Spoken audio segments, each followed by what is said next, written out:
अस्सलाम वालेकुम जी, कैसे आप सब लोग? उम्मीद करती हूँ कि आप सभी लोग खैरियत से होंगे। आज शेयर कर रही हूँ टिंडे और कलेजी की रेसिपी।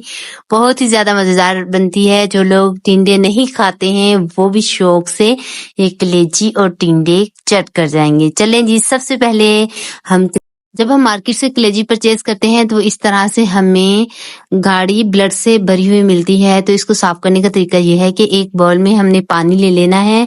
उसमें हमने विनेगर के 2 स्पून इसमें शामिल कर देने हैं। उसके बाद कलेजी को धोने के बाद हमने इसको इसमें शामिल कर देना है और इसको एक दफा अच्छे से हमने हिला देना है और इसे 15 से 20 मिनट के लिए ऐसे ही रख देना है। 15 से 20 मिनट के बाद आप देखेंगे कि कलेजी में जो सारा ब्लड है वो सारा निकल के पानी में आ जाएगा।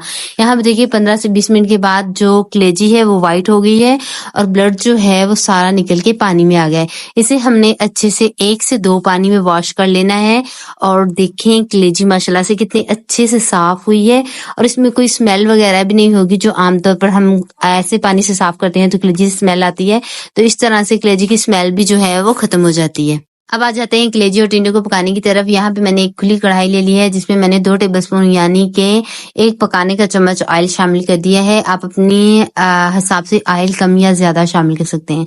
इसमें मैंने खड़े मसाले शामिल किए हैं। आप अपने हिसाब से खड़े मसाले जो आपको पसंद है वो इसमें शामिल कर सकते हैं। मैंने जीरा, छोटी इलायची, बड़ी इलायची और एक छोटा सा टुकड़ा इसमें दालचीनी का शामिल किया है। उसके बाद मसाले को रोस्ट करने के बाद हमने इसमें प्याज को शामिल करने के बाद हमने इसे ब्राउन नहीं करना है, हमने इसे हल्का गोल्डन कलर आने तक भून लेना है।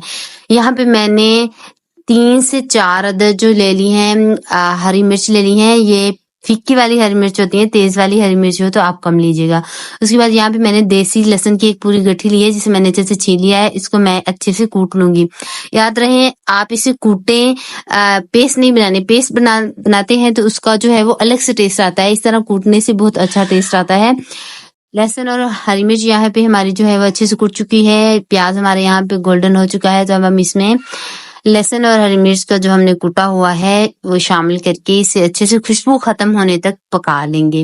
लहसुन और हरी मिर्च को यहाँ भूनते हुए मुझे 2 से 3 मिनट हो गए हैं। मैंने इसे बिल्कुल चमचा हिलाते हुए भुना है। इस तरह ही भुना जाता है वरना ये जो है वो नीचे लग जाता है।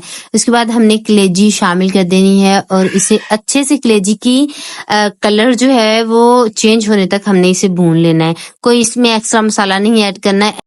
ऐसे ही कलेजी को इस तरह से भूनेंगे तो कलेजी की जो अंदर से जो स्मेल आती है वो बिल्कुल खत्म हो जाएगी और जो है एक अच्छा सा टेस्ट निकल के आएगा। आपको पता ही नहीं चलेगा कि आप मुर्गी की कलेजी खा रहे हैं या आप क्या खा रहे हैं, चिकन खा रहे हैं।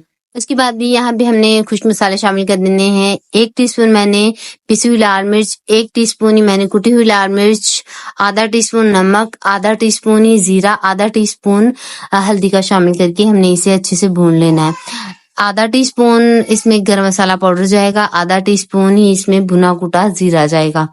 ये सारे मसाले शामिल करने के बाद हमने इसे अच्छे से भून लेना है। जब तक हमने भूनना है जब तक कि ये कलेजी जो है वो ऑयल सेपरेट ना कर दे।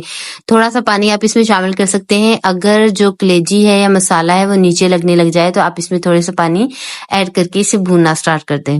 यहाँ पे देखिए कलेजी ने ऑयल सेपरेट कर दिया है। यहाँ मैंने 4 छोटे साइज के टमाटर लिए थे जिसे मैंने बारीक काट लिया है। ये शामिल करने के बाद मैं इसे 2 मिनट तक के लिए भून लेती हूँ। भूनने के बाद मैं इसमें शामिल कर दूंगी ये बारीक कटे हुए टिंडे। इसको मैंने अच्छे से पहले वॉश किया, इसकी जो है बाहर से छिलका उतारा और फिर इसमें मैंने इस तरह से बारीक लंबे टुकड़ों में काट लिया। इस तरह काटना है, ज्यादा मोटे काटेंगे तो जल्दी गलेंगे नहीं।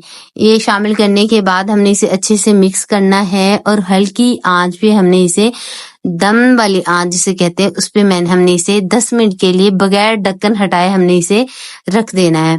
ये खुद ही इसमें पक्के तैयार हो जाएंगे, हमें कोई एक्स्ट्रा पानी शामिल करने की जरूरत नहीं पड़ेगी। यहाँ हम देखिए हम इसे ढक्कन दे देते हैं 10 मिनट के लिए। 10 मिनट के बाद ढक्कन उतारेंगे। यहाँ पे देखें जी हमारे टिंडे और कलेजी का सालन कितने अच्छे से तैयार हुआ है। ऑयल भी बिल्कुल सेपरेट हो गया है। इसको अच्छे से मिक्स करेंगे और इसमें गरम मसाला पाउडर का ½ टीस्पून शामिल करके इसे फिर से अच्छे से हमने मिक्स कर लेना है। उसके बाद इसमें कटा हुआ हरा धनिया शामिल करेंगे, बारीक कटी हुई हरी मिर्च शामिल करके इसे सर्व करेंगे। लीजिए हमारा कलेजी और टिंडे का सालन बिल्कुल तैयार है। जो लोग कलेजी नहीं खाते हैं, जो लोग टिंडे नहीं खाते हैं, उनको ये बना के दें, वो प्लेट भी चट कर जाएंगे। रेसिपी पसंद आई हो तो लाइक शेयर और कमेंट कर दीजिएगा। चैनल को सब्सक्राइब कर दीजिएगा। अल्लाह हाफिज।